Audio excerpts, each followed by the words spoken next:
how do you know Matt? Okay, so in 90, when things started to go and Matt was coming into the late model division, and I was running Really pretty good. starting to run well. Yeah. And Matt, obviously, I mean, just face it, I was the guy who had to learn how to race a car. Matt had the ability to race the car. And when he came in, he was a factor right away. I mean, he did things with the cars that young guys just don't do. And he was able to go out and compete. And in Wisconsin, you'd have to start in the back to if you're a fast qualifier, you start in the back and you have to drive your way through. Matt would always be on the front 2 rows, and I'd be back in here, 7 rows, Yep. And we raced against him at Madison, which was his home track. He raced against us at Slinger, which was my home track. So obviously he had 2 different fan bases. And, he raced with his dad. I raced with my dad, and we did not get along. I mean, when I raced against Matt was very good at putting his car where you want it to go, and the only way you were going to get around him is you're going to have to move him, or you're going to have to slide in there or do something to him to get by him. And it seemed like every time we come, especially Madison, we'd come down to the last 3-4 laps, and you would have to pass Matt to win this thing. And I wasn't too gentle. I mean, I was forced my way in there and take it away. Yeah. And obviously that didn't sit well with everybody there. And Slinger was a little different because at Slinger You were the guy. I was just a little bit faster, and I could put my car where I wanted to do it and get my thing done. And I wasn't so. Did he ever move you? Well, yeah. Did y'all ever fight? No. Well, Did the dads? Wait. Oh wait. no, there was never a fist fight. There was always arguments. I mean, and we didn't talk to each other much. I pretty much told him to get the hell out of the way, and he told me to get the hell away from him. So that was pretty much how it was. And we just and it wasn't like we were total enemies. Yeah. I mean, it wasn't like we walked through the garage area or pit area and wanted to fight right away. Right. It was just a mutual respect that he stayed over here, I stayed over here. We went and raced, and then we loaded up and went home. And so when we were looking at somebody to drive the Busch car, I kept thinking, I want to know, but you're off now racing the Busch car, far removed from those days of racing Matt in the late model up north. Had y'all had any conversations? Had y'all stayed in touch? Yes, and this is surprising because he came down here to run the Hooters Cup Series with Carl Wagner, which was the engine builder for me. So Carl called me one day and he said, "Hey, Robbie, I know you're not going to want to do this, but I'd really like you to go down to Charlotte and spot for Matt in the Busch race." I said, "I'll go down and help him. I'll go down and help him." And Is it in the Busch race? In the Busch race, he had a. I'm trying to think who he got that ride with. He was driving somebody's car, and I think it might have been Joe Nemechek's. Yeah. I'm not sure, but anyway, I went and spotted for him, and then he had another. I think it was another Busch race or something that he needed me to go up to Hickory and get his Hooters Cup car ready to go, practice his Hooters Cup car, and I went up and did that. So it wasn't like we were, fisticuff type guys. We just weren't buddy guys. It sounds to me now that you're not competing against each other on the track was the only place where you guys were really running into each other. Yeah, we were trying to help each other. Right. So now. So here it is in '96. Yeah, in '96 he drove Carl Wagner owned the car number 55. Yeah, and I think it was somebody else's car that Carl Bauer or something. Yeah. I don't remember how they all put it together. I bet it was that car that Tim Fiedel was driving, that old Ford, that big white Ford 55. Yeah, and actually he did a really good job with it. Sure. I mean, who would have thought he'd be a Hall of Famer? But so wait, y'all are starting to, y'all stayed in communication. This is why he's top of mind while you're trying to go through the. Yeah. So in my mind, I was thinking, I think Matt could do this, and if I did my part and he did his part, man, I think we could do this.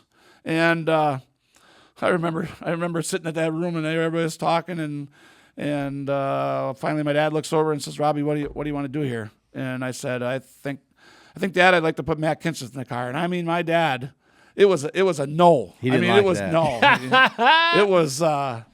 It was a head shaking no, And I said, Dad, I think he can do it, And I think with what we got for a team, and for what he could bring as a driver, I think we could put this together and get this going, And what a lot of people didn't know was the sponsor, Kraft Foods, didn't like the decision either. Because, why not? Because I was bringing a guy in that wasn't known. Yeah, they didn't know who he was. Yeah, they didn't know who he was. That's the toughest thing. And that was really hard because I was bringing in somebody that nobody knew, and even the guys on the team, a lot of guys were from down in the South, and only a few guys at the table from where we were from. So everybody was kind of giving me this is you're taking a big chance here, and especially when I went against Kathy Virtue to put Matt in the car, it was not well received. So we were headed to Nashville and Nashville Fairgrounds. I remember it. I had my little Sickens car there. Yeah. Yeah. And Matt ran top 10. Yep. We qualified good and he ran good. And then the next week I was to take him to Talladega. And I said to Matt several times, man, if you don't want to go to Talladega, I'll get somebody. Actually, Brett Bodine offered to drive the car. Yeah. And I was going to get somebody else to drive the car. And Matt came to me and he said, I want to drive that car. All right. You want to drive the car? We'll drive the car. All right. So we head to Talladega. And I remember this. I want to ask you before we get too far. When you called Matt and asked him about this deal, yeah, did he think you were messing with him? I don't know. Because I bet he had to mask his enthusiasm a bit. Yeah, because I had the argument with my dad, and then my dad's like, well, then if that's what you want to do, you give him a call tomorrow morning and get this set up. So I call him. I call him at his house, and I get his mother on the phone, and she tells me he's racing in Rougemont, North Carolina. And I'm like, okay, perfect. Orange County. I'll go give him a call. So I call the track, because this is before cell phones and all this stuff, So I give him a call, and I tell the track it's an emergency. I'd like to have Matt Kenseth call, and I give him my number. Yeah. So he calls, and I could tell on the other end, it's like, what does he want? Right. And I tell him what I want to do, and I mean, he's dead quiet on the end of the phone. All of a sudden, he just says, "Robbie, are you sure you want to do this?" He knew, inside my gut, I was like, I want to drive this thing. But right. I knew this wasn't going to be right. And I knew, here's the other thing I knew. I knew that everybody on the outside was looking at the Kraft Foods account with Tim Bender. And if you put Tim Bender off to the side and you drove it yourself, you did this.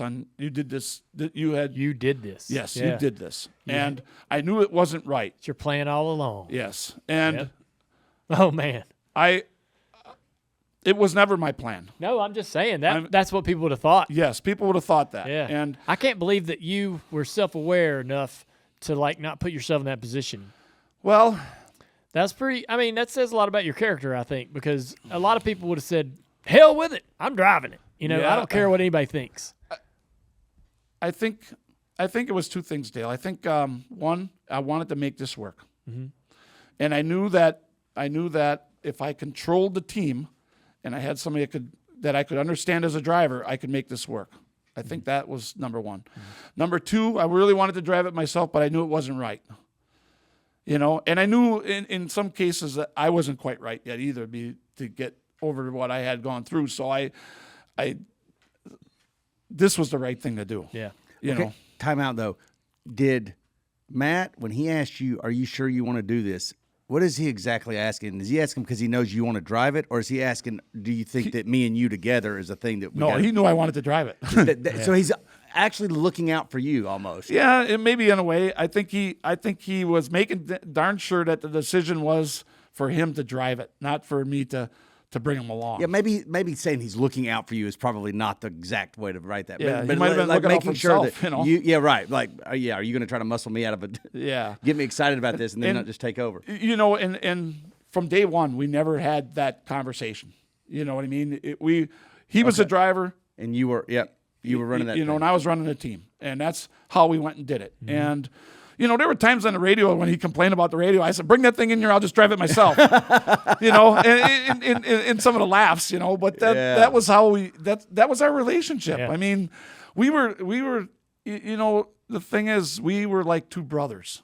The big brother and the little brother. That's how it kind of was. Yeah. And that's how we got going. I mean, when we went to Nashville, Dale, you'll laugh at this. We shared a motel room, me and him. Yeah. And we watched Days of Thunder before the race. Yeah. I mean, it was just that's kind of how the thing all started. I think you're right, Dale. I think these guys, especially like, whether it's Robbie or Rodney Childers, there at some point there's this moment where they have to have a sense of humility they have to humble themselves to be able to make a decision in a phone call like that, because that is actually way harder to do than what most people – you're probably not giving yourself enough credit on that. I think that's a hard decision to do. The thing that at that time, I don't think it even crossed my mind about myself. It crossed my mind about the team.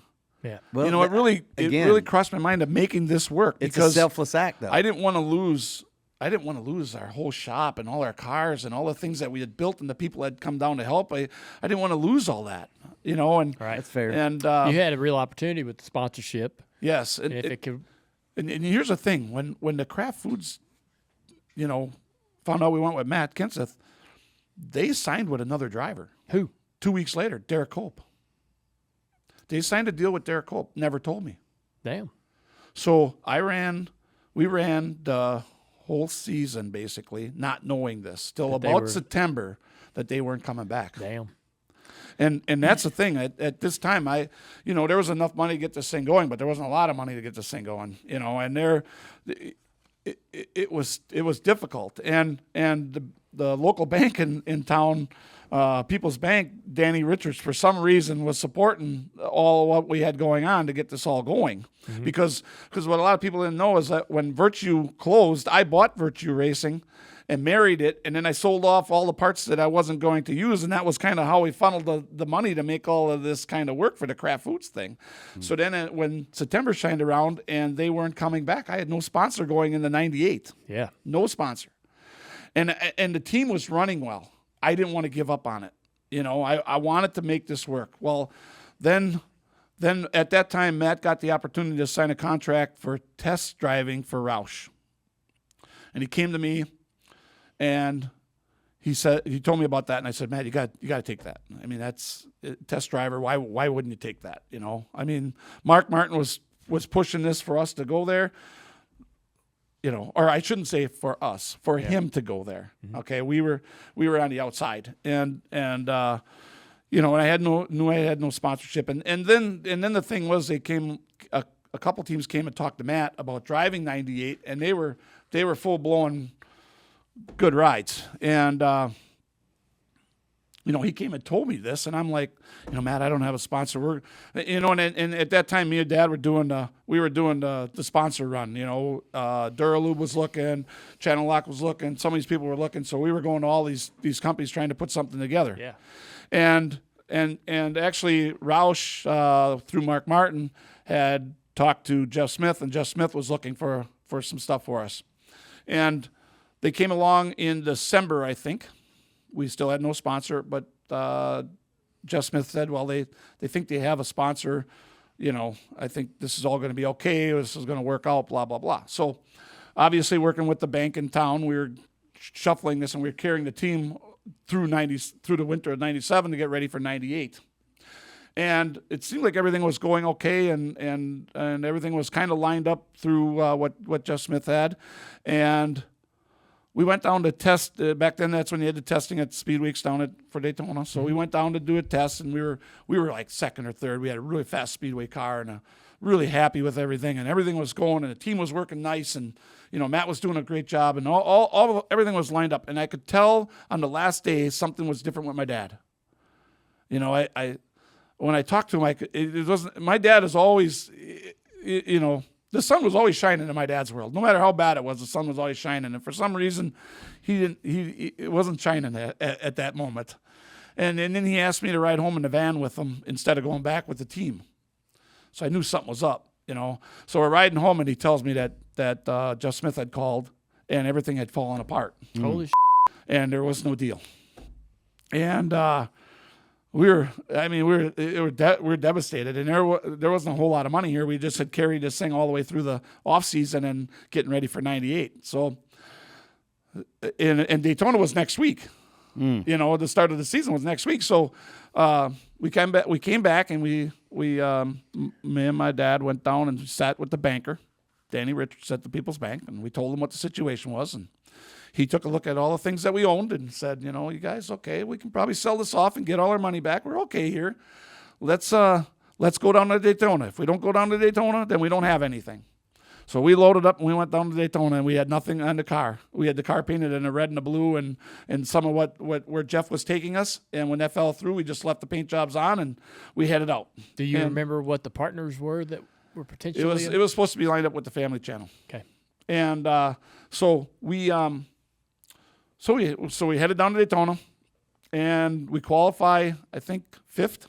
Are you driving? No. Matt Kenseth's driving. This is Matt's 98. driving. This is 98. We qualify 5th, and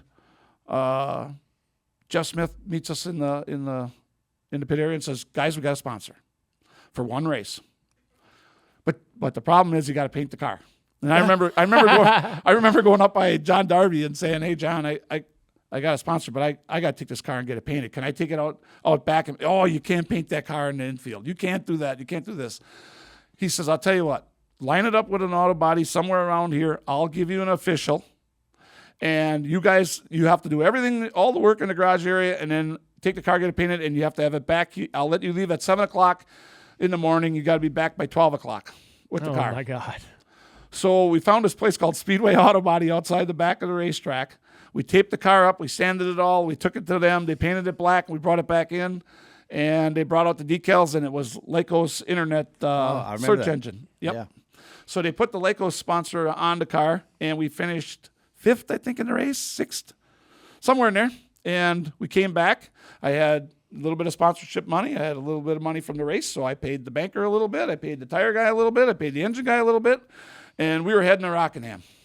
And you went to Rockingham, though, with the red, blue, and all that. Because the Lycos deal was only for one race. Oh, really? So we headed to Rockingham and had the car painted up in the blue and the red. And right before the race, we qualified 27th. We didn't qualify very well. And we changed the whole car around, and we were getting ready to go through tech. And Dad says, "Well, what do you want to do? What do you want to do with Lycos?" I says, "You know, Dad, they're the only people that are interested in us right now. Why don't we put them back on the car and say thank you for Daytona, and we'll see what happens." And I, you know, when you tell this story, you don't know what the ending is going to be here. Oh yeah.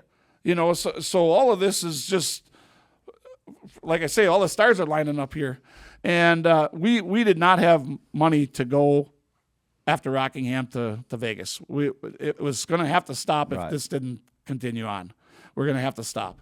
And we headed to Rockingham, and we started 27th, and we started working our way through the field. And with about 15 to go, we're on the back of Tony Stewart for the win. And on the last lap, he pushes Tony Stewart up, and we slide through and we win. And we're in polo shirts and black jeans, and we're just Reiser Enterprise. I mean, just a small little team, and we win this race. Yeah. And for God's sakes, I don't know why, but we had Lycos on the side of the car, and it went all over everywhere. Blew up.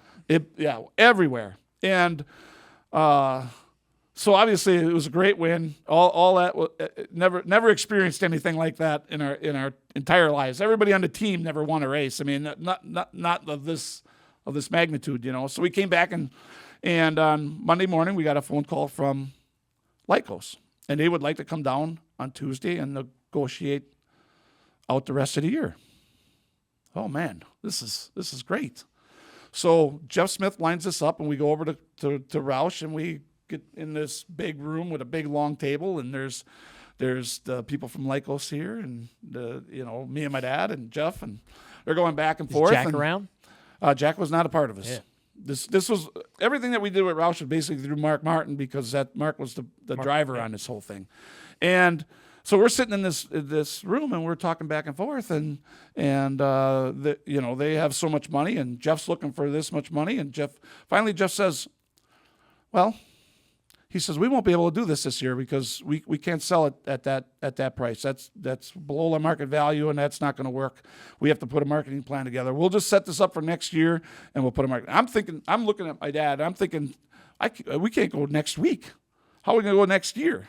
Right. You know, so You know, my dad's sitting there and he don't say nothing. I'm like, oh, so I pipe up and I said, we'll take that deal. Yeah, because did it even feel like undervalued to you when they're proposing? No. Jeff's kind of speaking in a different level. Yes, they have a whole different type of company than what we had. Right. You know? And this was our checkbook, not his checkbook. You know, and Right. And I spoke up and I said, we'll take that deal. Jeff says, we'll stop the meeting right here. I have to see the Reisers out in the hallway. So my dad's giving me a look like, oh my God, you just screwed this whole deal up, you know. So we get on the hallway and he says, guys, we cannot undersell this program, but you guys it's yours. You go back in and negotiate whatever program you want. I will not be a part of it. He said, but if you guys can make it work, go in there and make your deal, and I'm out. So and Jeff was right with what he was doing. I mean, he had a different business plan than what we did, and it was all good. So we went back in and they talked back and forth, and we worked out an agreement. At the time, it was a handshake. So we left the table and we went to Vegas. We headed out to Vegas, and we got out to Vegas, and my dad was still working back and forth with Lycos back and forth, and he was at the casino working the fax machine at that time. And midnight on Friday night, they signed a deal for Lycos to run the rest of the season. Good heavens. And my dad called me. It was 1 a.m. He calls me. He says, Robbie, I got the deal all done. Everything's good. He said, the only problem is you got to paint the car in the morning. The car's got to be black. I said, Dad, that is not happening. We start the race tomorrow morning. That ain't going to happen. So he called back. He made it all work out, and that was the start of the 17 Lycos program for the year. What was the numbers? I raced with Lycos for 1 year for $800,000. Oh my God! Wow. Yep, that's tight. And so the nice part about the contract was we had an option on July 31st that they would renew for the following year in '99. When that option passed on the 31st, August 1st, DeWalt was standing there and signed us to the deal for '99. Mm-hmm. And by the time all the smoke settled and we got to the end of '99, I had all my bills paid. Everything was good. I basically was back to square one. I didn't owe nobody. I didn't have my money, but I didn't owe nobody. I had everything paid up, and everybody was good, and then the DeWalt deal went from there. Hey, if you like that video, like and comment below, and don't forget to subscribe so you'll never miss another piece of Dirty Mo Media content.